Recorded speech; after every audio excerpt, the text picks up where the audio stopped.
कोई भी सरकार आई 7 मुख्यमंत्री के साथ काम किया है।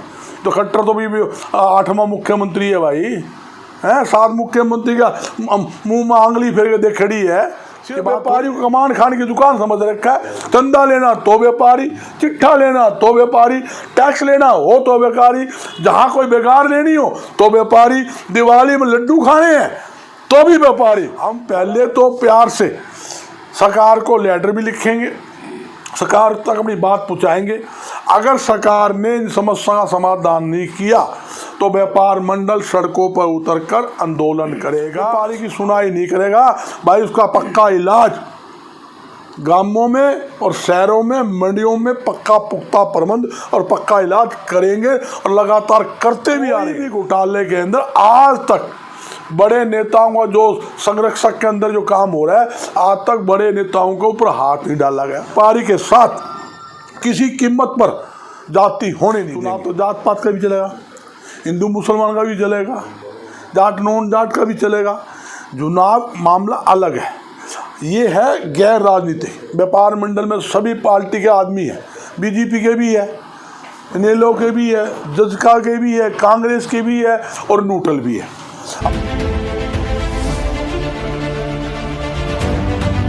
सरकार द्वारा लगभग 7.5 साल हो गए इस राज्य में व्यापारी को किसी प्रकार की कोई भी रियायतें नहीं मिली। उल्टा 7.5 साल के अंदर टैक्सों का बोझ व्यापारी व आम जनता पर डाला गया, जिसके कारण देश व प्रदेश के अंदर बेहताशा महंगाई बढ़ी है। हरियाणा में बेरोजगारी बढ़ी है और यहाँ तक कि लाइन ऑर्डर की स्थिति पहले से ज़्यादा खराब हुई है। मैं एक असली मुद्दे को आता हूँ कि सरकार कहती है कि हम महंगाई पर अंकुश लगाएंगे, बेरोजगारी ख़त्म करेंगे, बेरोजगारों को रोजगार देंगे, जबकि लगातार सरकार की गलत नीतियों से प्रदेश के अंदर व्यापार व उद्योग ठप होते जा रहे हैं। और जहाँ तक कि ग्राम स्तर के ऊपर जो छोटे छोटे उद्योग इकाइयाँ थी, जहाँ पर नमकीन बनता था, बेकरी का काम था, साबुन तेल बनते थे, पंखर कुल्ले बनते थे, यहाँ तक कि हैंडलूम का सामान बनता था, पापड़ बड़ी बनती थी, दरी बनती थी, वो आज 90% छोटे उद्योग पूरी तरह से बंद हो चुके, ठप हो चुके। हरियाणा हमारा कृषि प्रदेश उपज प्रदेश है। आप देखोगे कृषि उपज जो मिले हैं, जिसके अंदर हम गवार गम कहते हैं, 90% फैक्ट्रियाँ बंद होगी। दाल मिले जो है 70-80% बंद हो गई। आयल मिले हैं, कपास मिले हैं, राइस मिले हैं, उनके ऊपर संकट मंडरा रहा है आपके सामने है। और ये फिर भी सरकार में कहती है हम व्यापार के माध्यम से, उद्योग के माध्यम से, प्राइवेट सेक्टर के माध्यम से हरियाणा के 75% बेरोजगार युवाओं को रोजगार देंगे। मैं इस सरकार से यही पूछना चाहता हूं, जब आपने कोई उद्योगपतियों को कोई छूट नहीं दी, ना तो कोई उद्योग लगाने की सस्ती ज़मीन दी, ना अपने टैक्सों में कोई रियायतें दी, ना कम ब्याज पर लोन देने की पॉलिसी बनाई, ना बिजली के बिलों में सब्सिडी दी, तो कौन सा उद्योगपति पड़ोसी राज्य का उद्योगपति है, विदेशी कंपनियां हैं, हरियाणा में उद्योग लगाने की गलती करेगी? आपने घोषणा तो कर दी। आपने पहले ये कहना चाहिए था जो हरियाणा में उद्योग बंद हुए हैं, ठप हुए हैं या पलायन कर गए हैं, उन उद्योगों को हम पुनः चालू करवाएंगे, जिसके कारण लाखों लोग बेरोजगार पहले हुए हैं, उनको रोजगार देंगे। पहले जो लाखों लोग बेरोजगार हुए हैं उनको तो आप रोजगार दे नहीं पाए, और आप नए उद्योग लगाकर रोजगार देने की बात कर रहे हैं। ये युवाओं को सिर्फ गुमराह करने की बात है। ये भी सरकार ने हाल ही के अंदर देखिए नया ट्रेड टैक्स लगा दिया, धान पर मार्केट फीस बढ़ा दी, जबकि धान और जो गेहूँ है इस पर 4% मार्केट फीस है। अधिकतम से अधिकतम 1% मार्केट फीस विकास शुल्क के साथ होनी चाहिए, मैक्सिमम से मैक्सिमम। और जहाँ तक छोटा व्यापारी ग्राम स्तर पर काम करता है उसको 10 लाख रुपए का लोन बिना ब्याज मिलना चाहिए। जो व्यापारी ईमानदारी से टैक्स देता है, इनकम टैक्स देता है, जीएसटी देता है, एक्साइज ड्यूटी देता है, अदर टैक्स देता है, जो भी टैक्स देता है उस टैक्स का 5% कमीशन प्रोत्साहन के रूप में व्यापारी को रिटर्न सरकार को करना चाहिए, ताकि व्यापारी और ज़्यादा उत्साह से व्यापार उद्योग को बढ़ावा देवे, व्यापार बढ़ावे और बेरोजगार रोजगार दे। ये जरूरी है। ये भी सरकार ने हाल ही में एक विकास शुल्क नगर पालिका है, नगर निगम के माध्यम से पहले लगाया था, अभी वो उसको वापस ले लिया। और सरकार ने क्या किया, चोर दरवाजे से बैक डेट के अंदर पिछला जो विकास शुल्क दिखाकर भी आपकी तरफ बाकी है, बिना बताए चुपके से विकास शुल्क वो प्रॉपर्टी के ऊपर लगा रहे हैं, जो सरासर गलत है। इसका व्यापार मंडल गौर इसका विरोध करता है और गौर निंदा भी करता है। सरकार को ऐसा कोई फैसला नहीं लेना चाहिए जो जनहित विरोधी फैसला हो।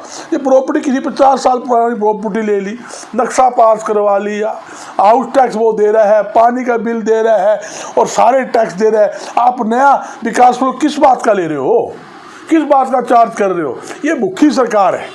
ये सरकार जो है लोगों के जेबों के अंदर हाथ मार रही, डाका मार रही है। वो सोचती है भी किसी के पास कोई दुआने ना बचे, सारे उनकी जेबों में से काट ले। मेरी हरियाणा के मुख्यमंत्री जी से मांग है, जो विकास शुल्क का आपने बैक पुराना लगाया है जो 2018 का अधिसूचना जारी हुई थी, उसको रद्द किया जाए, पुराना विकास शुल्क ना लिया जाए और व्यापार व उद्योग को बढ़ावा देने के लिए ज़्यादा सुविधा सरकार दे। और दूसरी बात, और गांवों स्तर के ऊपर छोटे उद्योग लगे, लाखों लोगों को, महिलाओं को, मेरी बहन को और युवाओं को रोजगार मिले, उसके लिए ग्राम स्तर पर छोटे उद्योगों को बढ़ावा देने के लिए ज़्यादा छूट, जिसमें 50% बिजली के बिलों में सब्सिडी, बिना ब्याज लोन, उसके साथ सस्ती ज़मीन उपलब्ध सरकार को कराने की मेरी मांग है, ताकि प्रदेश में व्यापार बढ़े, उद्योग बढ़े। व्यापार उद्योग के माध्यम से, प्राइवेट सेक्टर के माध्यम से बेरोजगारों को रोजगार हम दे सके, ये बात जरूरी है। सर, बढ़ी हुई फीस है जैसे या और तो आपकी मांगे हैं, इसकी मांगने से तो सरकार दे नहीं रही, क्या इसके लिए आप आंदोलन करने के लिए क्या? बिल्कुल करेंगे। हमने ये मैं बता रहा हूँ 5% विकास शुल्क लगाया, जिस दिन लगाया उस अगले दिन ही हमने पूरे हरियाणा के अंदर आंदोलन किया और ज्ञापन दिया, राज्यपाल और मुख्यमंत्री के नाम जिला उपायुक्त के माध्यम से ज्ञापन दिए और उसी दिन ही उन्होंने ज्ञापन दिया, अगले दिन उन्होंने विड्रा कर लिया। जैसे ही इन्होंने बैक डोर से पुराना चार्ज का लगा दिया, ना किसी को पता ना किसी को बताया। तो ऐसा ये गुमराह करते हैं, धोखा करते हैं कि किसी को पता भी न लगे। और जब दूसरी बात रहा हूँ, जैसे आपने भी हाल में देखा, मैं ये बताना चाहता हूँ, सरकार का पॉलिसी देखो आप। ये भी आपने 2 दिन पहले विधानसभा के अंदर एक रजिस्ट्री घोटाला का मुद्दा उठा। उन्होंने कहा भी हम रजिस्ट्री की घोटाले की जांच करेंगे, 2010 से लेकर 16 तक करेंगे। अरे यार, चल रहा है 2022 है, आप 2010 से लेके 15 मार्च 2022 तक की इंक्वायरी कीजिए, आपको पता लग जाएगा रजिस्ट्री घोटाला कैसे हुआ। जब रजिस्ट्री कोरोना महामारी के अंदर बैन थी, अरबों रुपये रजिस्ट्री होगी, घोटाला हुआ, शराब पड़ी थी पुलिस कस्टडी के अंदर, वो शराब पुलिस कस्टडी की, अरबों रुपए की शराब गोदामों से निकाल कर बेच दी गई। धान घोटाला हुआ, खनन घोटाला हुआ, बाजरा घोटाला हुआ, यहाँ तो ये सरसों घोटाला हुआ। कोई भी घोटाले के अंदर आज तक बड़े नेताओं का जो संरक्षक के अंदर जो काम हो रहा है, आज तक बड़े नेताओं के ऊपर हाथ नहीं डाला गया। तो भी सरकार से मांग है, आप ऐसे घोटालों पर अंकुश लगाए। जहां आपने पसंद किया भी व्यापार मंडल क्या करेगा, जहां आपने ये समस्याओं की बात है, हम पहले तो प्यार से सरकार को लेटर भी लिखेंगे, सरकार तक अपनी बात पहुंचाएंगे। अगर सरकार ने इन समस्या का समाधान नहीं किया तो व्यापार मंडल सड़कों पर उतरकर आंदोलन करेगा।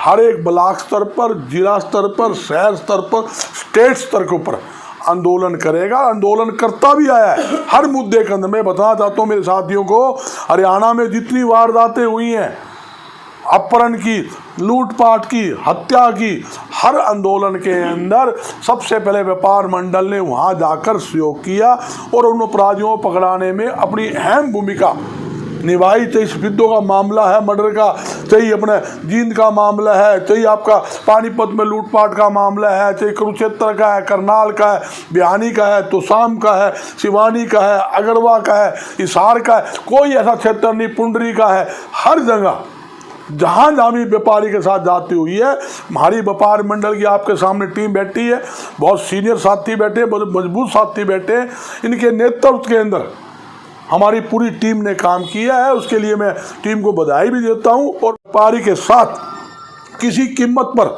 जाति होने नहीं देंगे, जाति सहन नहीं करेंगे। कोई भी कितना भी प्रभावशाली अधिकारी क्यों नहीं हो, या सरकार के अंदर बैठा कितना भी प्रभावशाली नेता क्यों नहीं हो, और व्यापारी की समस्या की अनदेखी करेगा, व्यापारी की सुनाई नहीं करेगा, भाई उसका पक्का इलाज गांवों में और शहरों में, मंडियों में पक्का पुख्ता प्रबंध और पक्का इलाज करेंगे और लगातार करते भी आ रहे हैं। कोई भी सरकार आई, 7 मुख्यमंत्री के साथ काम किया है, तो खट्टर तो भी 8वां मुख्यमंत्री है भाई, हैं। 7 मुख्यमंत्री का मुंह में आंगली फेर के देख खड़ी है, ये बात थोड़ी है। जब समस्या व्यापारी के करोड़ों अरबों रुपये हम टैक्स देते हैं, किस बात का देते हैं? इस बात का देते हैं भी जनता की समस्या हो, विकास कार्य हो, लोगों को रोजगार मिले। फायदा क्या हुआ जब करोड़ों अरबों रुपये हम इनकम टैक्स भी देवा, एक्साइज ड्यूटी भी देवा, हम GST भी देवा, हाउस टैक्स भी देवा, पानी के बिल भी देवा, बिजली के बिल भी देवा, और वो कुछ पैसे का दुरुपयोग होता हो, व्यापारी को तो कुछ सुविधा ना मिलती हो, व्यापारी को कोई रियायतें ना मिलती हो, सिर्फ व्यापारी को कमान खाने की दुकान समझ रखा है। चंदा लेना तो व्यापारी, चिट्ठा लेना तो व्यापारी, टैक्स लेना हो तो व्यापारी, जहाँ कोई बेकार लेनी हो तो व्यापारी, दिवाली में लड्डू खाने हैं तो भी व्यापारी। बोला भाई 10 काउंटर लड्डू चाहिए, बेकार आ गई तो भी व्यापारी के पीछे चाहिए। अपनी जेब से ठंडी कौन लगावे कि लाखों करोड़ों रुपए रिश्वत के ले जाएंगे। जब 100 रुपये खर्चने का काम आऊगा चाय पियानी का, तो पियन पीछे खड़ा हो जाएगा, बोला लाला जी 100 का नोट दिए, चाय लेकर आऊँ।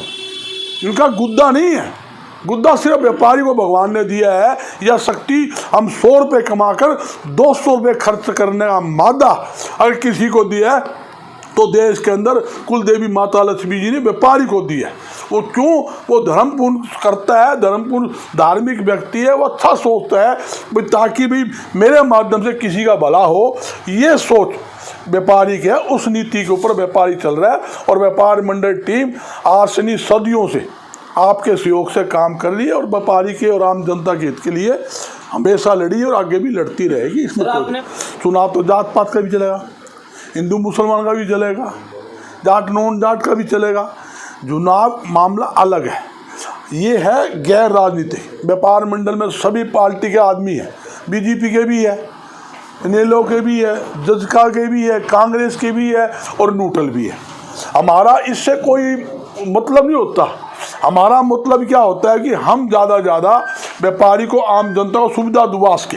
हमारी यही कोशिश होती है, यही प्रयास होता है। आपने कहा हमारी सारी टीम में है, हर मुद्दे को टच करती है। चोरी का मामला हो, लूटपाट का मामला हो, झगड़े का मामला हो, हर मामले के अंदर व्यापार मंडली टीम, समाज की टीम, धाम की टीम सारी मिलकर एकजुट होकर काम कर रही है।